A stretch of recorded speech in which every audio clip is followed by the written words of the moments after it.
como um versículo de referência, Provérbios capítulo 16, versículo 8, que diz assim: é melhor ter pouco com retidão do que muito com injustiça. A parábola de hoje é a parábola dos ratos, que fala sobre uma lição, uma verdadeira lição sobre o orgulho. Eu vou contar a história de dois ratos que eram grandes amigos, embora tivessem um caráter muito diferente. Um deles era sereno, muito amável e engraçado. O outro, por outro lado, era bastante ambicioso e gostava de se mostrar para os outros. Apesar disso, os dois se amavam e gostavam do tempo que compartilhavam juntos. Certa manhã, como qualquer outra, o rato mais orgulhoso chegou à casa do seu amigo. Ele carregava uma pequena bolsa com seus pertences e tinha uma expressão diferente.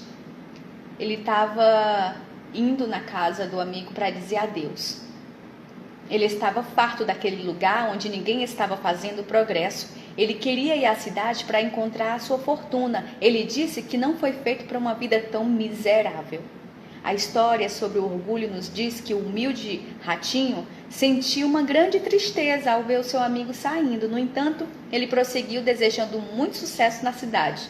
Ele também disse a ele para não esquecer, e sempre ir visitar.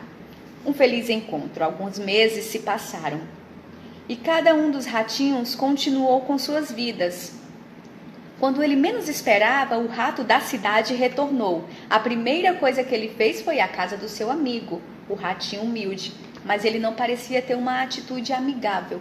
Os dois se abraçaram, mas logo o soberbo rato começou com suas reclamações. Dizia que a casa do rato humilde era estreita demais. Ele também apontou a gama limitada de oportunidades oferecidas pelo local. Ele disse que na cidade onde ele vivia agora, tal pobreza não era visível, o oposto. Amenidades abundavam e comida não faltava. O rato humilde olhou para ele com a boca aberta e ficou imaginando aquela cena de um lugar com muita comida. Ele desenhou assim uma paisagem extraordinária. Aí, de acordo com a história sobre o orgulho dos ratinhos, o rato da cidade estava vestido com uma capa bonita, sabe? Ele também colocou um monóculo em seus olhos, sentindo que isso refinava a sua aparência. O rato humilde sentiu um pouco de vergonha de não ter algo melhor para oferecer ao amigo, No entanto, ele sentiu que algo não estava certo. Porque se agora ele estava tão feliz na cidade, ele estava insatisfeito com tudo por ter voltado. Uma jornada na história do orgulho a gente vai continuar. A história do orgulho tomou um rumo inesperado quando o humilde ratinho pediu ao seu amigo que lhe permitisse visitar por alguns dias. Ele estava muito curioso para conhecer as grandes maravilhas que o outro havia depositado em sua imaginação. Com um ar certamente desdenhoso, o rato da cidade aceitou. Ele o receberia na cidade por alguns dias para que ele pudesse ver o que era bom. Os dois saíram muito cedo.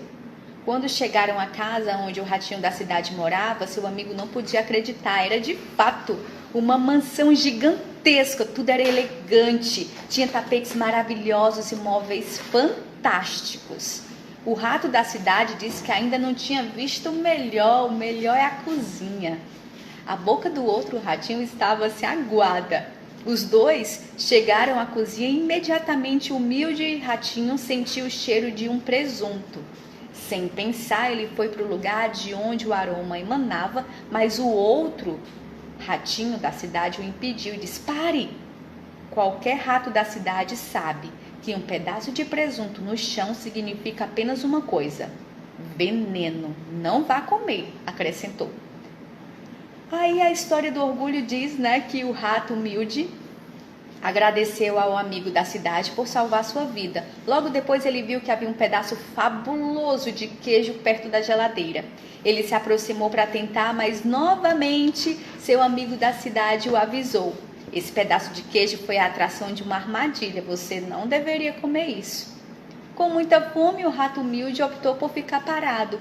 O outro ia dizer alguma coisa, mas naquele momento um gato pulou pela janela e os dois ratos não tiveram escolha senão correr, A perseguição durou muito tempo, até que encontraram um pequeno buraco no qual podiam se esconder. Lá eles ficaram a noite toda, quase sem respirar. No dia seguinte, deixaram o esconderijo e o rato da cidade disse ao amigo para voltar para a cozinha. O rato humilde recusou. Agora ele entendia porque o seu amigo não estava feliz, apesar de viver em tamanha abundância. Ele entendeu que tudo tem um preço, e o preço do tal luxo era desconfortável e perigoso. Ele então decidiu ir para casa. A história do orgulho diz que o humilde ratinho ratificou algo que ele já sabia, que a verdadeira felicidade se manifesta em uma vida simples. Essa história sobre o orgulho, gente, nos fala sobre o verdadeiro caminho para a felicidade. Ter mais, às vezes, serve apenas para atrair mais problemas ou simplesmente para criar a ilusão de estar acima dos outros quando não está. E eu não estou aqui dizendo que é errado ser rico, tá? Não é isso. O que você precisa entender é que é possível ser feliz com as coisas simples. Você pode ter uma casa simples, mas é sua. Se não é sua ainda, é alugada, mas graças a Deus você tem um salário que pode pagar o aluguel no final do mês. Você tem uma roupa, pode não ser nova, mas tem uma roupa. Que você tem que ver graça em tudo na sua vida. Se acostumar, se você não vive hoje na riqueza, mas saber ser feliz na sua vida simples. Esse ratinho orgulhoso, ele realmente tinha uma casa maravilhosa, né, uma cozinha espetacular, mas o que adiantava era muita perseguição para se comer um queijo, que na verdade o queijo era um veneno. Se estava exposto ali, era um veneno. Então, por isso que existem muitas pessoas ricas, infelizes, porque ela tem bens, mas ela não tem um mais importante que é Jesus na vida delas. Elas sentem aquele vazio. Tem carro, tem casa, tem helicóptero, tem avião, mas nada preenche o vazio. Tem um cartão de crédito sem limite, gasta tudo. Aí tem aquela satisfação momentânea, mas daqui a pouco ela precisa de outra coisa para ser preenchida. É como diz o nosso versículo de hoje, Provérbios, capítulo 16, versículo 8. É melhor ter pouco com retidão do que muito com injustiça. Que você possa dar valor ao que você tem hoje. Você quer ter algo a mais? Não tem problema nenhum. Eu não vejo problema nenhum. Eu também quero ter algo a mais. Mas eu não quero ter algo a mais para me sentir melhor que os outros. Eu quero ter algo a mais para que eu possa até ajudar o outro que possa precisar de mim. Entendeu? Que você pense nisso.